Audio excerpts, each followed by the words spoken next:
오늘은 느헤미야 11장을 통해서 자원하여 헌신하는 신앙이라는 제목으로 오늘 말씀을 좀 나눠보고자 합니다. 신앙의 수준에 따라서 사실은 삶의 열매는 다양하게 나타납니다. 그렇죠. 사실은 이게 믿음대로 되는 거기 때문에 믿음의 수준에 따라서 사실 삶의 열매가 다 다릅니다. 교회를 향한 섬김에는 그러나 이 다양하지 않고 딱 두 가지를 이렇게 구분해서 볼 수 있다고 생각합니다. 각자의 열매는 다양하지만 교회를 섬기는 모습에는 두 가지 모습이 있는 것 같습니다. 크게 볼 때 그렇다는 겁니다. 그것도 세밀하게 나누면 다양하게 존재할 수 있지만 크게 볼 때는 그렇습니다. 하나는 이제 억지 섬김이죠.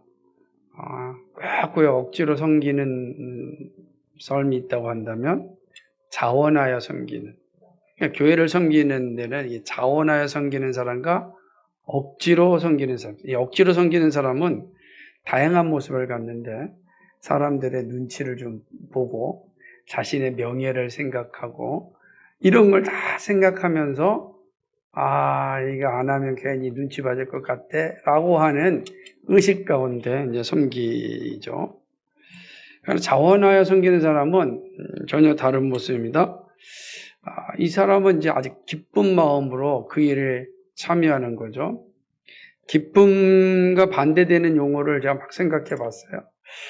슬프게 섬기진 않을 것 같고, 그죠? 기쁨의 반대가 슬픔인데, 섬김일 때는 슬프게 섬긴다라는 건 조금 뭔가 어폐가 좀 있는 것 같아요. 생각해 보니까 이 사람은 짜증내면서 섬기는 거예요. 어떤 사람은 기쁘게 섬기는데, 이 억지로 섬기는 사람은 짜증내면서 이제 섬기는 겁니다. 어쩔 수 없이 하는 사람이 있는가 하면 아주 감사함으로 하는 그런 섬김이 있습니다. 그러니까 이 두 모습이 항상 나타나게 되는 거죠. 여러분은 어떤 마음으로 교회를 섬기기를 원하십니까? 억지로 섬기기를 원하십니까? 자원하여 섬기기를 원하십니까? 기쁨으로 섬기기를 원하십니까? 짜증내면서 섬기기를 원하십니까? 어쩔 수 없이 섬기기를 원하십니까? 감사함으로 섬기기를 원하십니까?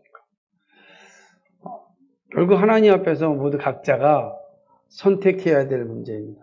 그렇죠? 이거는 각자의 의지에 따른 모습이기 때문에 그런 것입니다.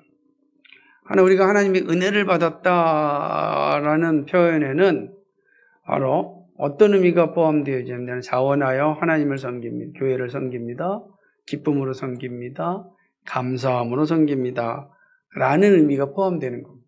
그러니까 은혜 받았다라는 건 그냥 나 혼자 기쁘고 즐겁고 행복했다라는 의미가 아닙니다. 그것은 은혜가 아니고 자기 만족입니다. 은혜와 자기 만족을 잘 구분해야 돼요. 자기 만족은 오직 자기 안에서 즐기고 마는 거죠. 하나님과 관계가 없습니다. 그런데 은혜는 하나님의 영광이 나타나는 거죠. 그래서 은혜 받았다라고 할 때 그 열매를 보면 알 수 있다. 정말 저 사람이 은혜 받았는지. 그래서 설교를 듣고 목사님 은혜 받았습니다. 그런데 그 사람이 그 설교에 은혜 받았는데 삶의 모습에는 설교를 통하여 들은 모습이 나타나지 않았다면은 자기 만족에 빠진 거죠. 자기가 설교 듣고 만족한 것 좀 있으니까 어떤 풀리지 않은 것이 좀 풀렸다든지 그럼 이제 행복한 겁니다. 근데 그건 자기 만족이라는 거예요.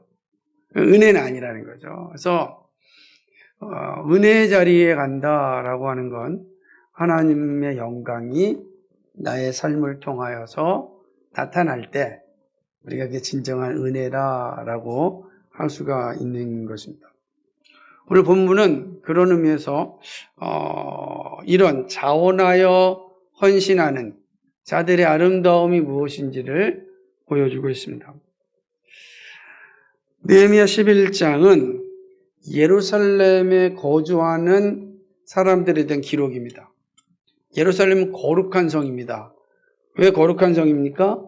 하나님을 예배하는 성전이 있기 때문입니다. 그래서 거룩한 성입니다. 포로기 이후에 이 예루살렘에 거주하는 사람들이 필요하였습니다. 그러나 예루살렘에는 모두가 다 살 수 있는 것은 아닙니다. 예루살렘 성 안에 산다는 건 풍족한 삶을 의미하지 않습니다. 예루살렘 성 안에는 거기 밭이 있는 것도 아닙니다. 논이 있는 것도 아닙니다. 지금이라도 여러분 확실한 예루살렘 가보시면 알겠지만 그 언덕 위에 돌산 위에 그 성 안에 아무것도 없습니다. 옛날 사진들을 보게 되면 물론 이제 이렇게 주변에 산도 있고 있지만 거기서 뭐 농사를 짓는다든지 그런 것은 참 어려운 그러한 모습이라고 생각합니다. 근데 여기에 산다라는 것은 스스로 이제 좀 어려움을 감당하는 삶일 뿐만 아니라 예루살렘은 이스라엘의 수도 아닙니까? 그러면 전쟁이 일어나면 가장 먼저 어디를 점령하겠습니까? 수도를 향하여 오는 겁니다. 수도가 점령되면 이제 나라가 점령되는 겁니다. 이 수도를 지키는 일이 되게 중요한 일이니까 수도에서 일한다라고 하는 건 또 쉬운 일이 아닙니다.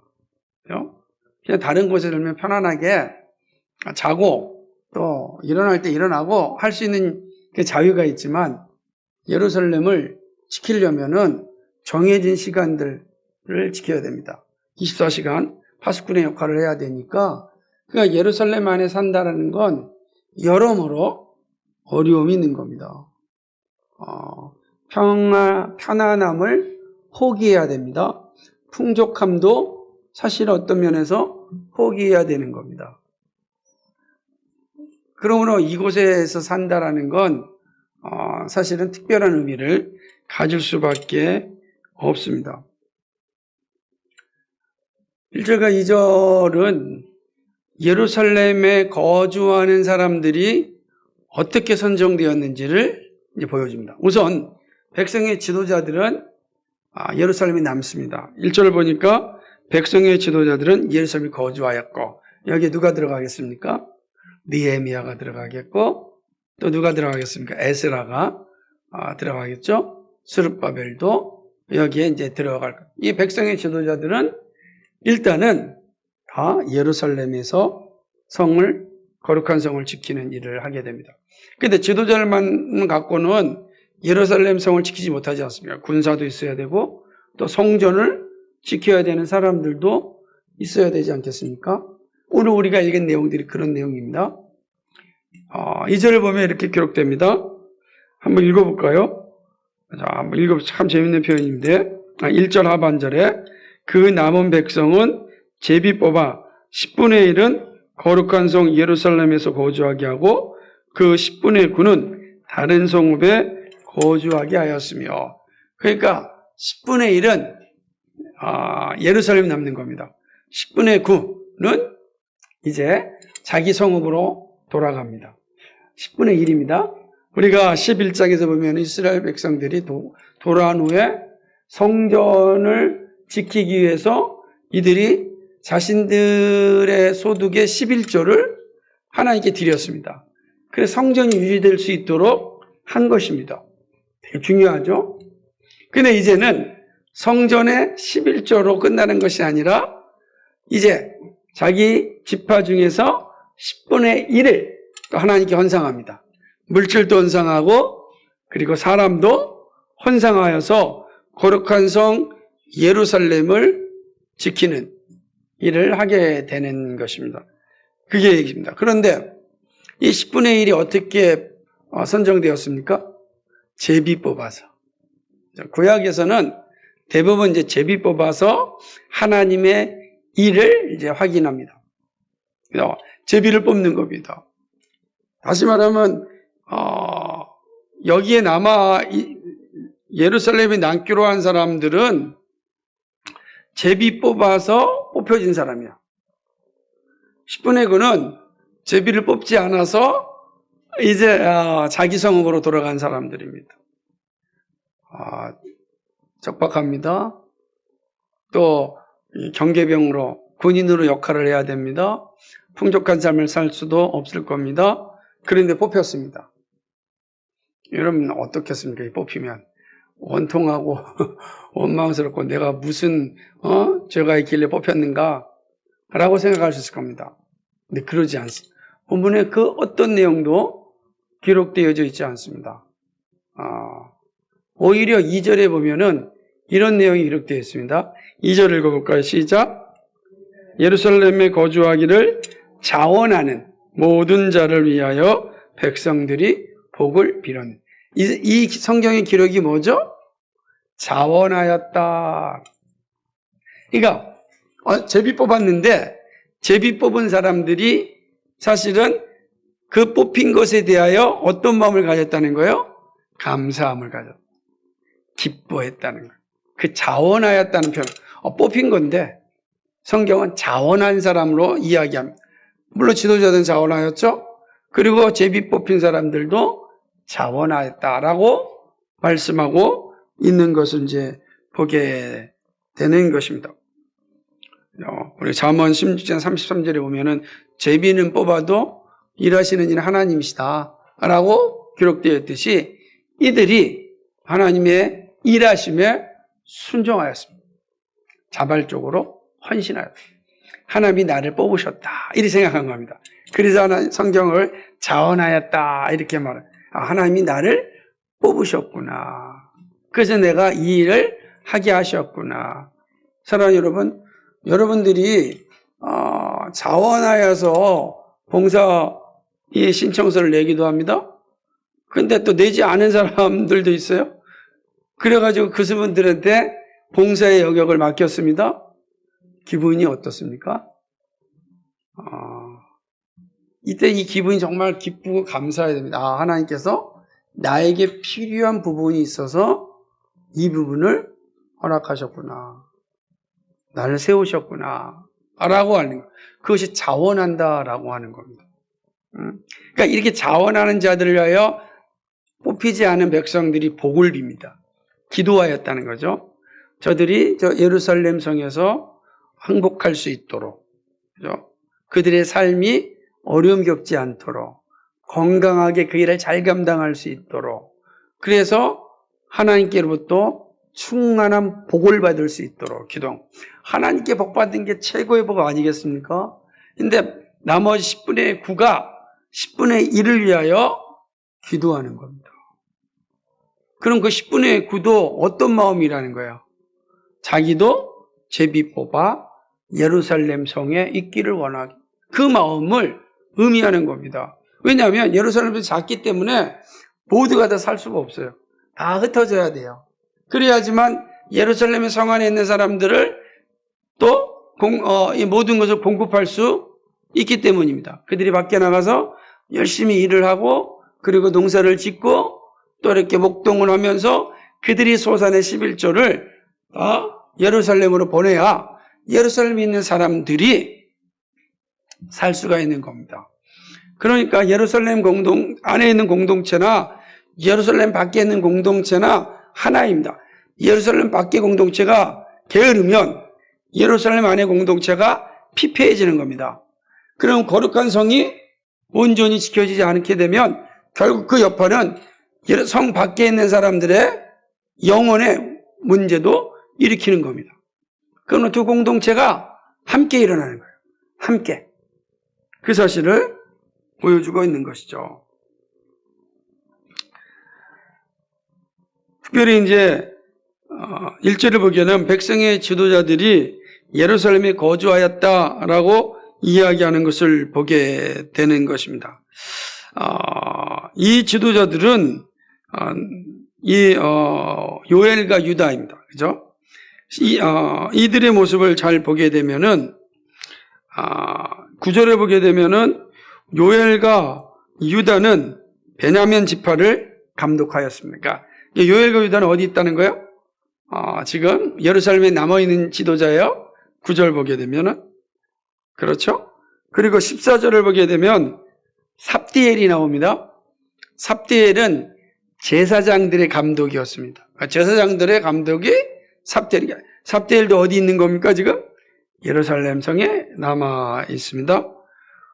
우시는 레위인을 감독했습니다.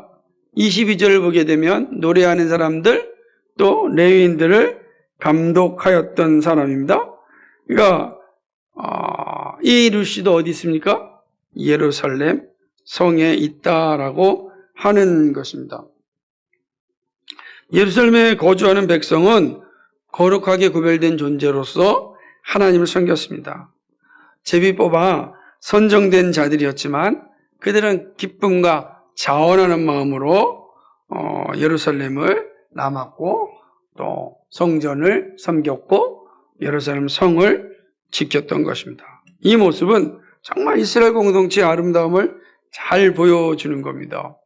성전에서 봉사하는 자와 그리고 그들을 돕는 자들이 함께 한 몸이 되었음을 잘 보여줍니다. 일하는 사람을 위해서 기도하는 동역자가 있는 거예요. 가끔 우리 보게 되면은 선교지를 이야기할 때, 이 나간 선교사와 보내는 선교사, 그래서 남아있는 교회를 향하여 보내는 선교사라, 이런 표현을 종종 씁니다. 왜 그렇습니까? 현장에 나가서 복음을 전하고 있는 사람들을 위하여 기도하는 지원군이 없으면 그 선교의 역할은 불가능하다, 이런 표현을 씁니다. 근데 그럼 교회도 마찬가지입니다. 말씀을 전하는 목사와 그리고 교회 일을 감당하는 직분자들 서로 기도해야 됩니다. 그러니까 그런 일반 성도들이 정말로 직분자들에서 기도하고 직분자들이 그 기도를 통하여 또 최선을 다하여 섬기는 겁니다. 제가 예전에 읽었던 책 가운데 하나가 스펄전 목사님의 이야기인데, 스펄전 목사님은 다른 곳으로 복음을 전하고 설교할 땐 그 밑에 골방에서 스펄전 목사님을 위해서 기도해주는 기도의 용사들이, 기도의 이 봉사자들이 항상 있었다는 겁니다.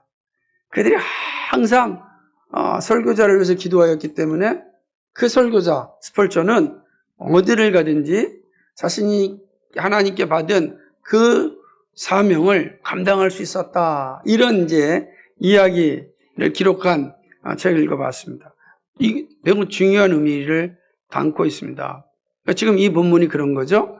그러니까 거룩한 성 예루살렘에 남아있는 사람들을 위해서 성 밖에 자신들의 성읍에 있는 자들이 기도해주고 함께 하늘의 복을 받는 것입니다. 이게 1절로부터 이제 8절까지의 내용들이 기록되어져 있습니다.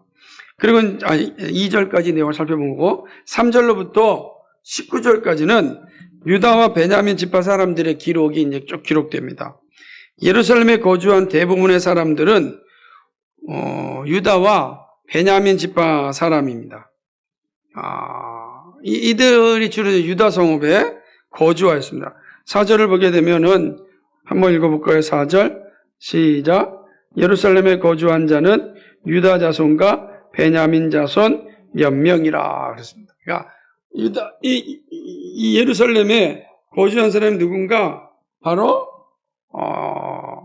유다와 베냐민 자손들이 대부분 유다 성읍에 남았다라고 하는 것입니다. 그러니까 그리고 이제 이들은 대부분 유다 성읍에 있었던 사람들입니다.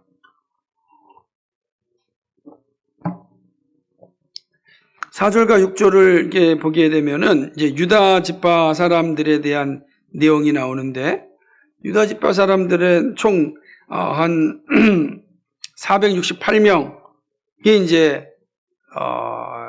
이 성읍에 남은 겁니다. 유다 지파 사람들 중에 468명이 예루살렘 성에 남았습니다. 그런데 이들은 표현이 뭐냐면, 물론 그 가운데 베레스 가문에 대한 내용들이 기록되어 있지만 이들을 향하여 용사라 이렇게 기록하고 있는 걸 보입니다. 6절에 보면 이들이 용사였다, 뒤에가 잠시 살펴보겠지만 용사다라고 이야기합니다.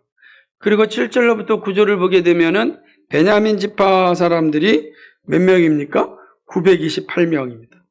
928명이 이제 베냐민 지파의 사람들이 되는 것입니다. 그리고 10절부터 14절은 이제 제사장에 대한 기록들이 나와 있습니다. 그 제사장 사람들 또 이제 보게 되면 이제 상당히 많은 수가 남아있게 되는데 이들이 총 몇 명입니까? 베냐민 뼈상 10절과 14절을 다 보게 되면은 총 1192명이 이제 이들이 남아있는 것을 이제 보게 됩니다. 그리고 이제 레위인이 우리가 18절을 보게 되면은 284명이 남아있게 되는 것입니다. 그래서 이들의 모습들이 예루살렘 성 안에 다 있는 걸 보게 되죠. 그리고 이제 19절로 보게 되면은 문지기가 있는데 이들은 172명입니다. 그러면 총 합치면 3044명. 그러니까 예루살렘 성에 3044명이 이제 거주하게 되는 거죠. 근데 이 숫자는 역대상 9장에 있는 기록과 약간 차이가 있습니다.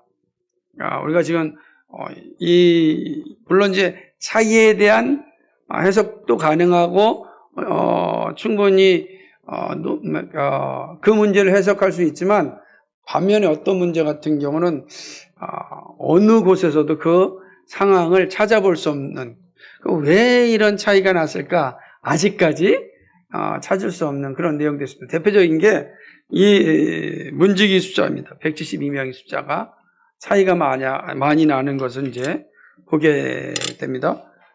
근데 역대상 여러분들 한번 찾아서 9장을 보게 되면 한번 비교해 보십시오. 그러면 재미있는 구조가 나타날 것입니다. 근데 이런 이제 내용들을 총 기록하고 있는 내용입니다. 그래서 특별히 본문을 보면서 의미 있는 가문을 하나 기록해 놨는데 그게 4절과 6절에 길게 기록한 베레스 가문입니다. 4절을 보게 되면 여기서 보게 되면 베냐민 자손 몇 명이나 유다 자손 중에는 베레스 자손이니 이렇게 나옵니다. 베레스. 그리고 이야기하기를 베레스 자손은 모두 468명이다 라고 하는데 다 용사였다 이렇게 표현하고 있어요. 다 용사였다라고 하는 건 어떤 말입니까? 예루살렘 성을 지키기에 충분한 사람들, 준비된 사람들 이런 의미 아니겠어요? 용사니까 용감한 사람들이에요. 그러니까 이들이 예루살렘 성을 지키기에 충분한 사람이었다. 그 사람들이 베레스 사람들이에요. 왜 이렇게 베레스 사람을 길게 기록했을까? 한번 생각해보고 이 의미를 보면 참 놀라운 사실을 알 수가 있는 것입니다. 베레스와 실로는 유다의 아들입니다. 유다의 자손이니까 그죠? 유다의 자손은 베레스라 그래. 근데 베레스는 유다의 아들인데 엄마가 누구죠? 여기 엄마가 나오지 않지만 여러분 아실 겁니다. 베레스의 엄마는 다말이에요. 다말은 누구죠? 며느리란 말이에요.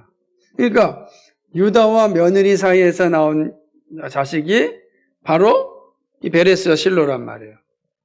근데 그러니 사실은 어떻게 보면 이건 정말 있어서는 안 된 일이죠. 더군다나 다말은 자기를 창녀로 변장하여서 결국 아비를 시아버지를 이렇게 유혹하였고 거기서 자녀가 났으니 이게 지금 아름다운 모습이 아니잖아요. 그렇지 않습니까? 그런데 오늘 본문을 보게 되면 그 자손들이 지금 예루살렘 성을 지키는 용사로 성장하였습니다.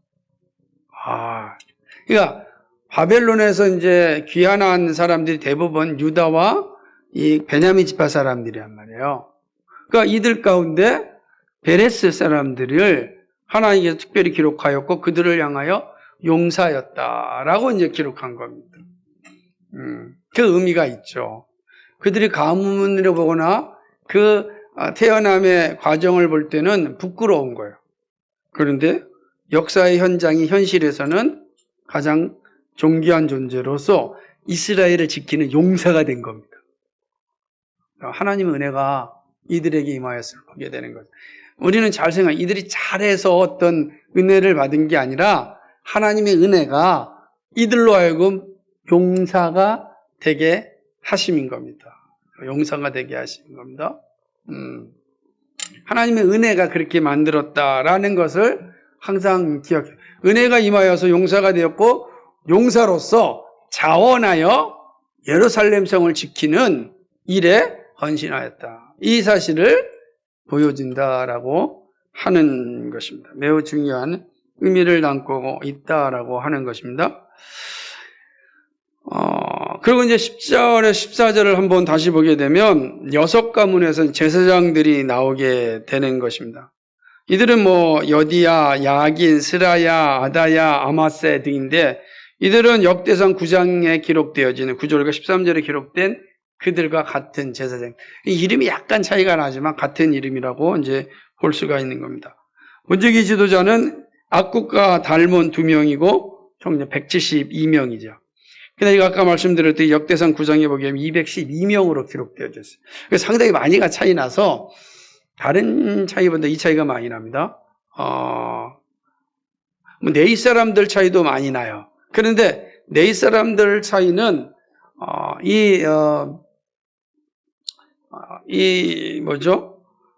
그러니까 순수하게 예루살렘 성에서 일하는 사람들만 기록했느냐, 아니면 오늘식으로 얘기하면 파트타임으로 성 밖에서 성 안에 들어와서 일정 시간 동안 근무하고 성 밖으로 나가는 사람들까지 포함하였느냐에 따라서 숫자가 약간 차이가 난다라고 이제 할 수가 있는 것입니다.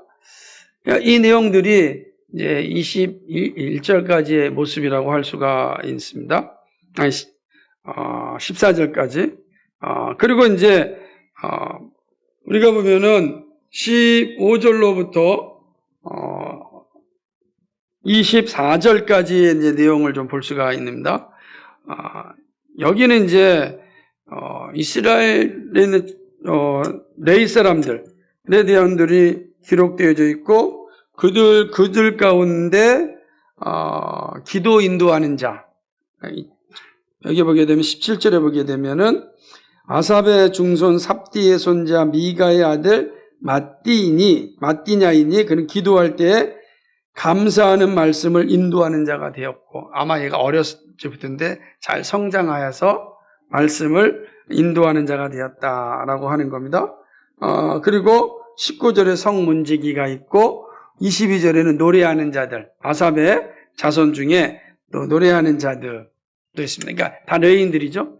이들이 다 이제 기록돼. 레위인들의 직책 중에는 성전에 제사 드리는 사람도 있지만 문지기도 있고 노래하는 사람들도 있고, 그렇게 다 존재하여서 성전에 온전한 제사를 드릴 수 있도록 하는, 말씀을 가르치는 사람, 그 다음에 노래하는 사람, 그리고 문지기들, 이 모든 레위인들이 모여서 하나님을 예비하는, 그러니까 제사하는 일에 쓰임받는 거죠.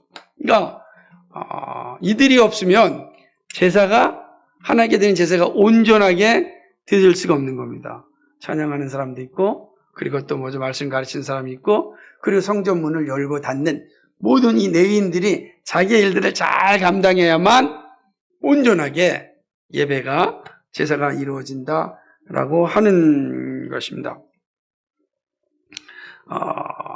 특별히 이제 여기 보게 되면은 21절에 보게 되면 느디님 사람은 오벨에 거주하니 이렇게 기록되어 있어요. 느디님 사람은 어떤 사람이냐면, 그러니까 성전 제사를 위하여 특별히 구별된 그 사람들을 이제 의미하는 것입니다. 근데 이들은 성전 안에 살지 않고 어디 살았어요? 오벨에 살았다. 그러니까 오벨에 살았다라고 하는 것은 이들은 아무래도 이제 다른 직급보다는 좀 낮은 사람들이었을 것이다 볼 수 있는 겁니다. 그리고 이들은 거룩한 성 예루살렘에 살지 않고 밖에 살면서 들어가서 성전 봉사하는 거죠. 이들의 숫자는 이제 를 다 기록하는 것과 기록하지 않는 게 이제 역대상과 느헤미야의 차이이기도 한데요. 이들도 특별히 기록되어져 있는 것을 이제 보게 되는 것입니다.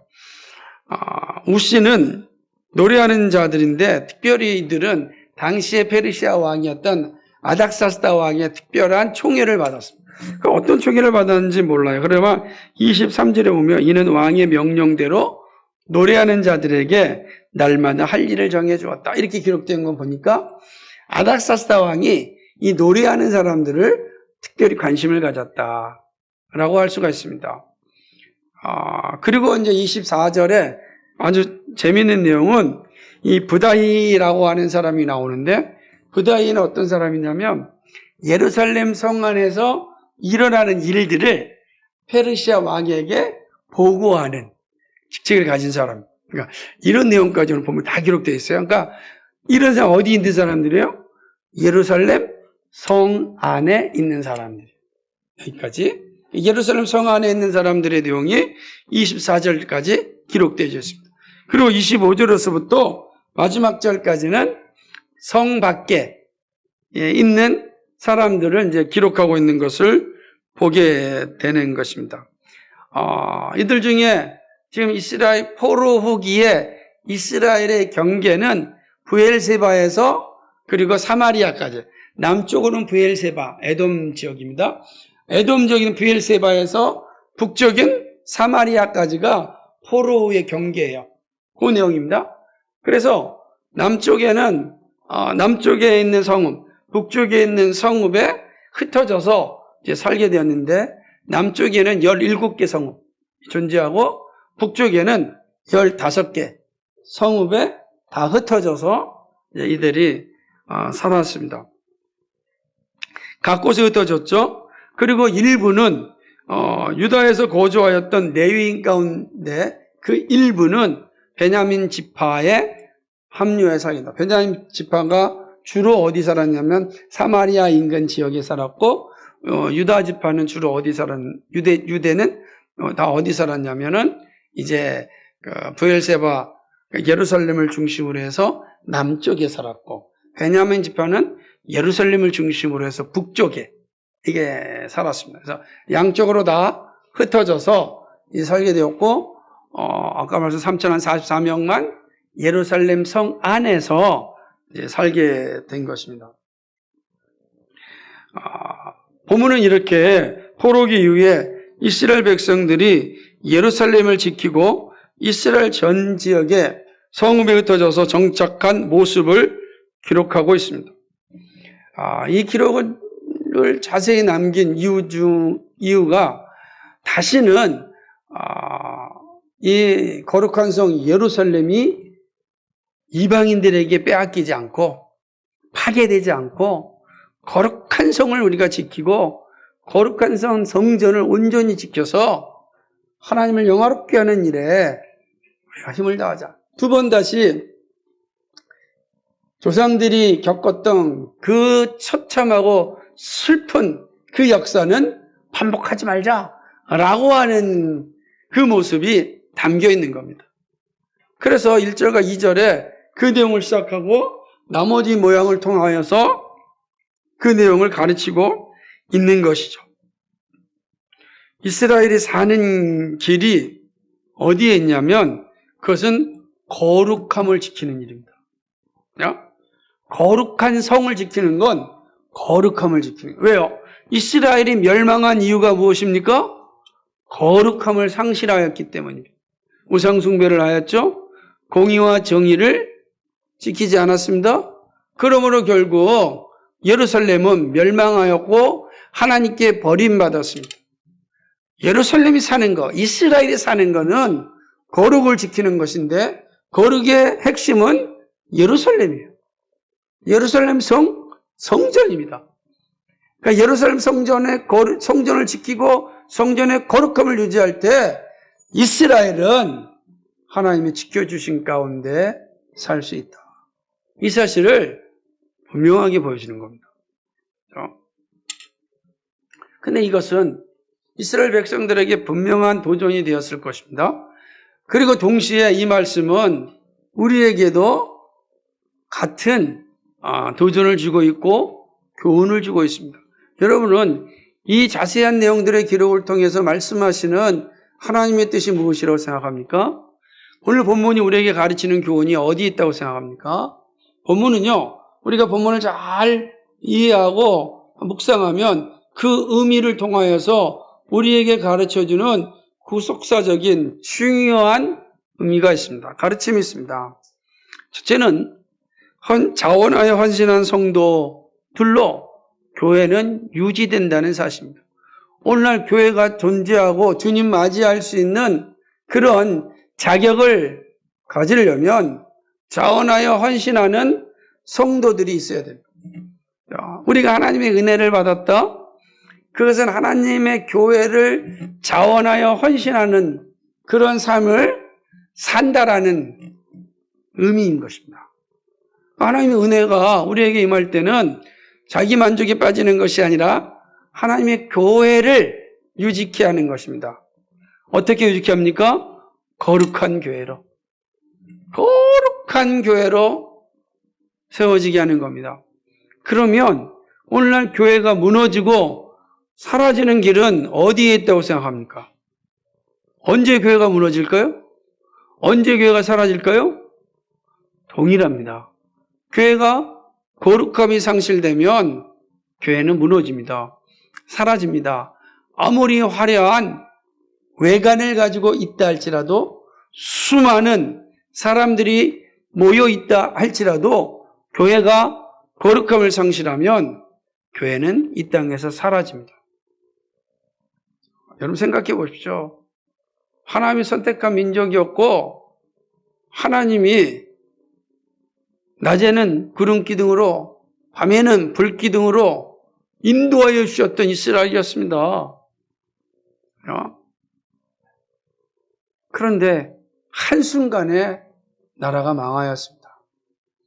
이스라엘이 망하는데 교회가 안 망할 수 있겠습니까?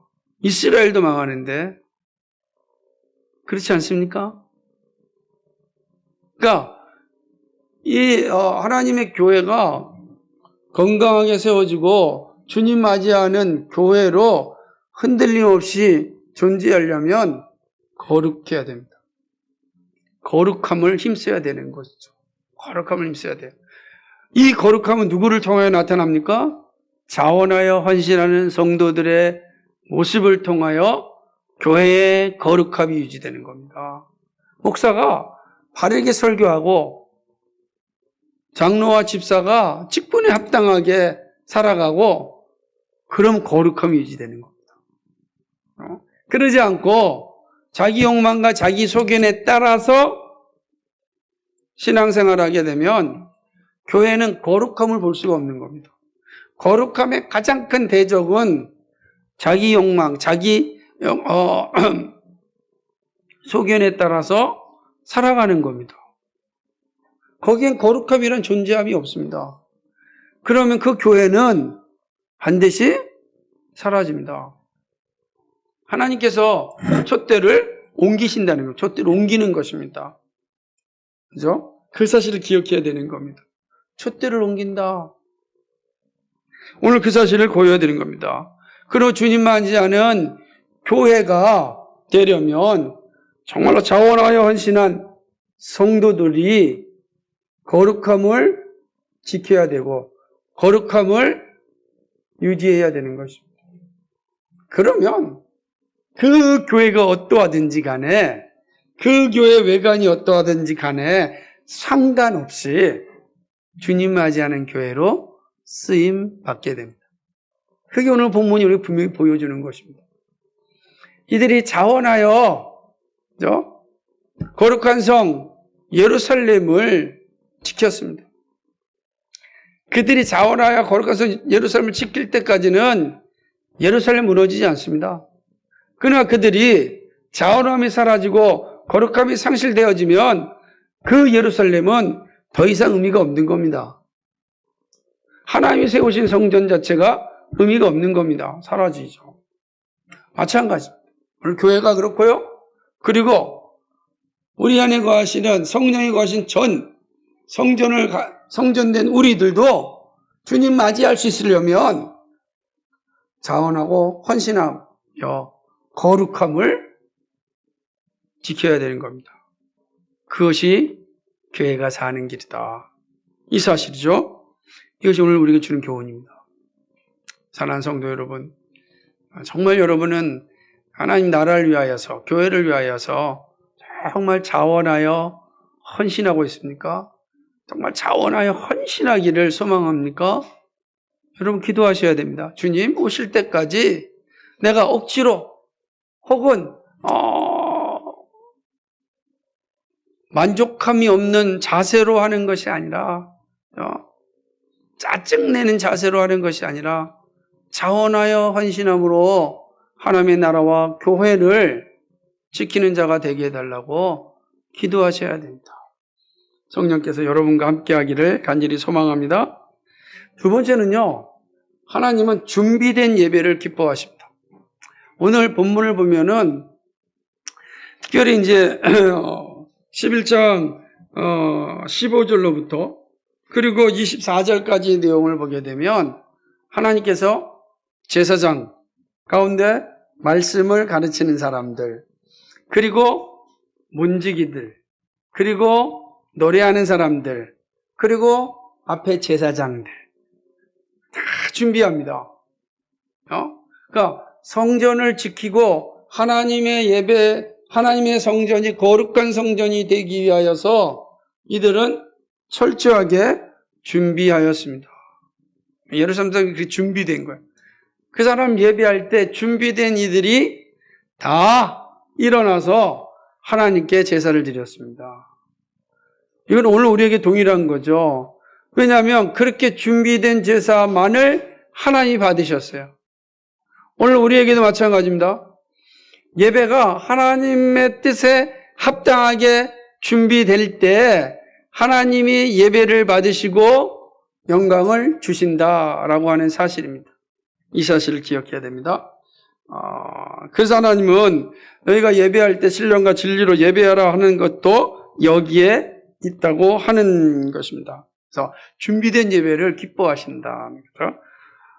그래서 우리 정말 내가 하나님의 말씀대로 하나님의 뜻대로 우리가 예배하고 있는지 봐야 돼요. 그래서 우리 교회가 강조하는 것이 처음부터 끝까지 말씀으로 예배하고 그리고 찬양도 우리가 시편 찬송을 예배 가운데 부르는 이유도 이 예배가 준비된 예배가 되고 준비된 예배라는 건 하나님의 뜻에 합당한 예배라는 뜻이니까 하나님의 뜻에 합당한 예배로 잘 준비되어질 때 그것이 바로 하나님이 받으심이 되고 하나님께 영광이 되는 겁니다. 우리 감정으로 드리는 것이 아니고 그냥 아무런 준비 없이 와서 예배 드리는 것이 아니라 기도함으로. 그래서 예배 시간 전에 와서 기도하는 것도 되게 중요하고 준비하기 위하여 우리의 마음을 모두는 것. 오늘도 말씀을 통하여 나에게 말씀하시고자 하는 하나님의 뜻을 준비하는 것. 이 자체가 매우 소중하다라고 하는 것이죠. 그리고 세 번째는 하나님은 과거가 아니라 현재의 믿음을 소중하게 여기신다는 사실을 볼 수가 있습니다. 오늘 본문을 보게 되면 참 재밌는 장면들이 기록되는데 하나는 아까 말씀드렸던 베레스의 가문이죠. 시작은 참 부끄럽잖아요. 시작은 부끄러웠어요. 그런데 부끄럽다고 해서 그들이 의미 없는 존재가 아닙니다. 지금은 뭐죠? 용사가 됐습니다. 현재는 용사예요. 하나님이 용사된 그를 바라보고 기쁘시게 느헤미야를 통하여서 기록한 겁니다. 용사. 그렇게 시작했지만 하나님이 그에게 은혜를 베풀자 용사가 됐습니다. 하나님 나라의 용사가 됐습니다. 그러니까 우리의 과거, 우리의 어제가 중요한 것이 아니라 지금 내가 하나님 앞에 어떻게 서 있느냐가 중요한 거예요. 내가 어제 용사였지만 오늘 부끄럽다고 한다면 우리는 하나님 앞에 부끄러운 존재가 되는 겁니다. 하나님은 오늘 우리가 어떠한 자세로 있는 것인가가 중요한 거죠. 우리가 예수님의 사역을 보게 되면 이방인 백부장들이 나타납니다.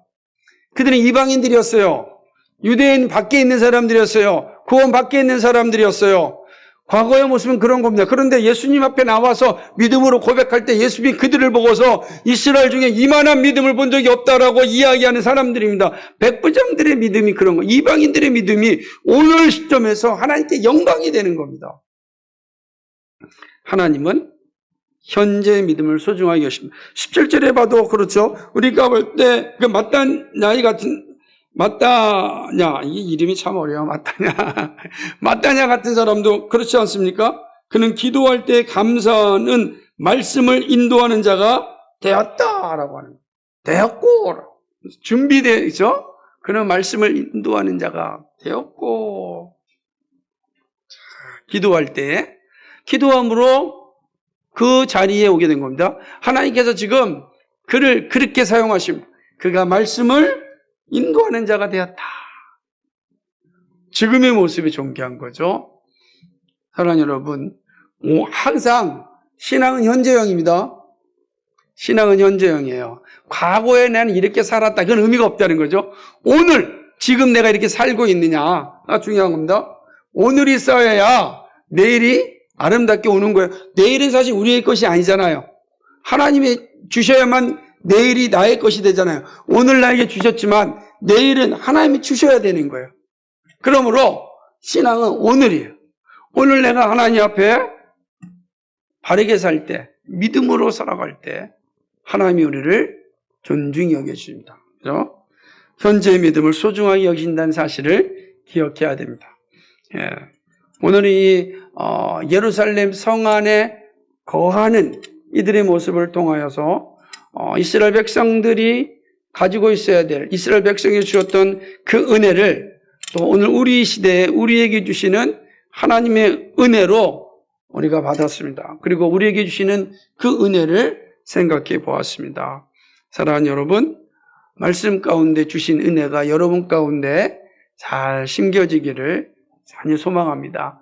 그래서 우리도 거룩한 성, 하나님의 선택된 백성으로 하나님의 나라를 지키고 교회를 주님 오실 때까지 유지하여 주님 맞이하는 교회로 우리가 세워갈 수 있기를 주님의 이름으로 간절히 축복합니다. 거룩하시고 자비하신 아버지 하나님, 오늘도 주의 말씀 가운데 서게 하여 주셔서 감사합니다. 하나님 아버지, 믿음으로 살아가는 저희들 되게 하여 주시옵시고 믿음의 열매를 나타내는 저희들 되게 하여 주옵소서. 특별히 주님 맞이하는 교회를 세우기에 부족함이 없는 저희들의 삶이 될 수 있도록 인도하여 주옵소서.